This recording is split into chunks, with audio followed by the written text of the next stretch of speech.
keys to the Cardinals upsetting the Rams in this one? Ooh, the Jets made the show again. I love it. There we go. Let's start with the Jets. Jets. Great picture. All right, look, let's get into my notes a little bit. Let me see what we have here. Oh, Patricia. My reporter notebook. Oh, yep. There we go. Look, number one, this is what the Cards need to do to upset the really good Rams team.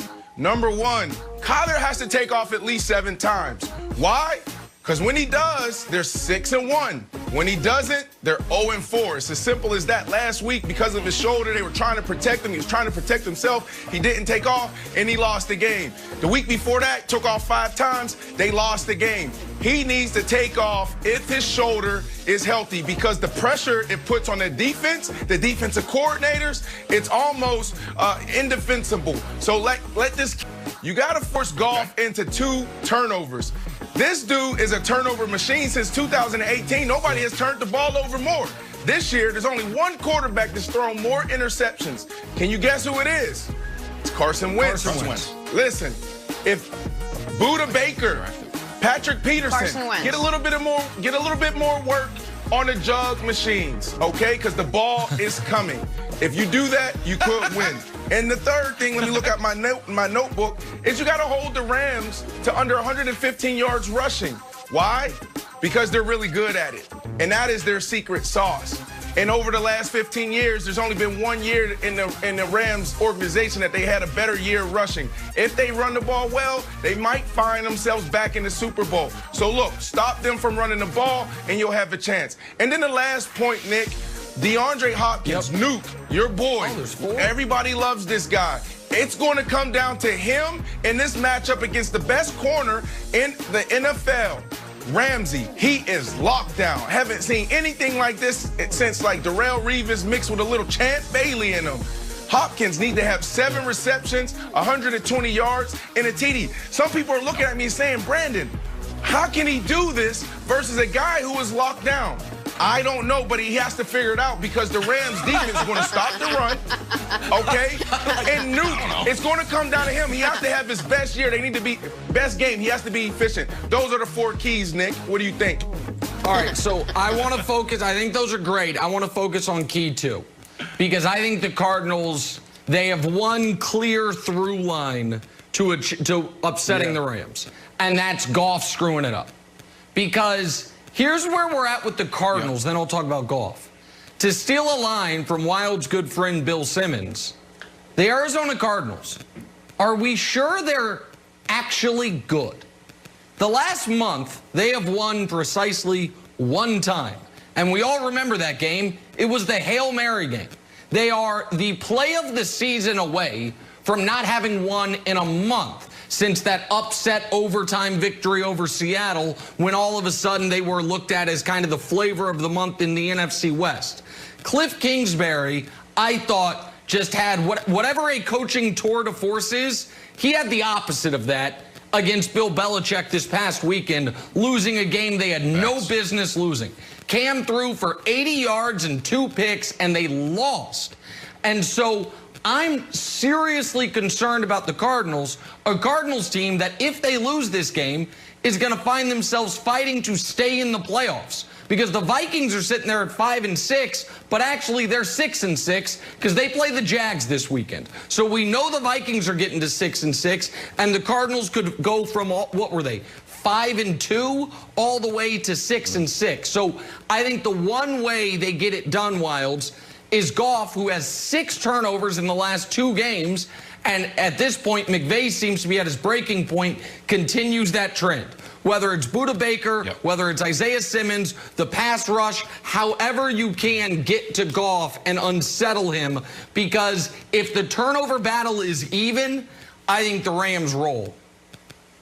I do too. I'm going to focus on key 4 here, Brandon, which is the Jalen Ramsey D-Hop battle. And you said something very interesting, and as you laid out what you wanted them, you said, I don't know how he's going to do it. Neither do I. The last 2 games, Jalen won 1, DeAndre Hopkins won 1. But he got shut down by Stephon Gilmore last week. He's 4th in yards. He's got 967 yards, but he's only got 4 TDs. That's it. And one of them was the Hail Mary, which I know counts, but it's just odd that he's only got 4 and one was literally a play named after a prayer.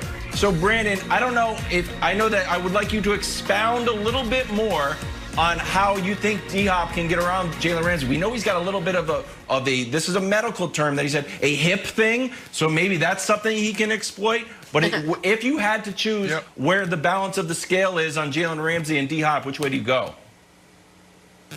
It's 50-50. I mean, you just showed that graph. No. D-Hop 1-1. 50-50. Ramsey 1-1. And look, I go back to my days when I was playing for the Miami Dolphins and going against the Jets twice a year when they had Antonio Cromartie and Darrelle Revis. I would always go to my quarterbacks and say, hey, look, man, look, we have to be so in sync because they're not going to give us any space. Being open against these guys, we're talking about inches. You go back to Mike Evans' matchup against Jalen Ramsey. He beat Jalen Ramsey a few times, and what did we see? Tom Brady on the deep ball just didn't connect. Like, he had him by a step or two. Mike Evans could have went for 150 yards, but the ball has to be perfect. Your game has to be perfect. So it has to be one of those games that you highlighted in 2018 where you're targeted maybe 13 times. You may have 8-9 catches, so you're efficient there. But when we talk about route running, we're talking about play calling. Everything has to be in sync. And they have to have this as a key focal point because, Wilds, like you're not going to get much in a run game. So we're talking about slants, nine-yard stops, back shoulders, go routes. We're talking about mano-a-mano, no safety help over the top. DeAndre Hopkins, Nuke, he has to come with it this week. And I think there are some great examples of what Brandon's talking about, of arguably the top receiver in the league against arguably the top corner in the league. And I think both guys in that spot are just trying to play it to a draw. Like, Brandon, tell me if I have it wrong. When you were going up against Revis and Cromartie, were you going into the game saying 125 yards and a touchdown, or were you going into the game saying what can't happen is 2 catches on 7 targets for 18 yards? Like, I need to make an impact in the game a few times, understanding it's not going to be a monster game, but I can't let this guy erase me. As we saw, Lattimore constantly erasing Mike Evans. Like, that's what DeAndre Hopkins has to avoid this weekend, right? Yeah, what you said is it's one thing for me, right? So I remember going against Darrelle Revis and watching him on prime time, and what they would do is put up a graph, and they said Darrelle Revis against Randy Moss, Darrelle Revis against Calvin Johnson, Darrelle Revis against Reggie Wayne, Marvin Harrison, Terrell Owens, Chad Ochocinco, Brandon Marshall, Andre Johnson, et cetera, et cetera, et cetera. And none of those guys went over 100 yards on him. It was insane when that guy was in his prime playing for the Jets the first time around. Nobody could get over 100 yards. So my goal was I wanted to be the first. I wanted to expose Darrelle Revis. So I looked at it as the same because I didn't want to be on that sheet with two receptions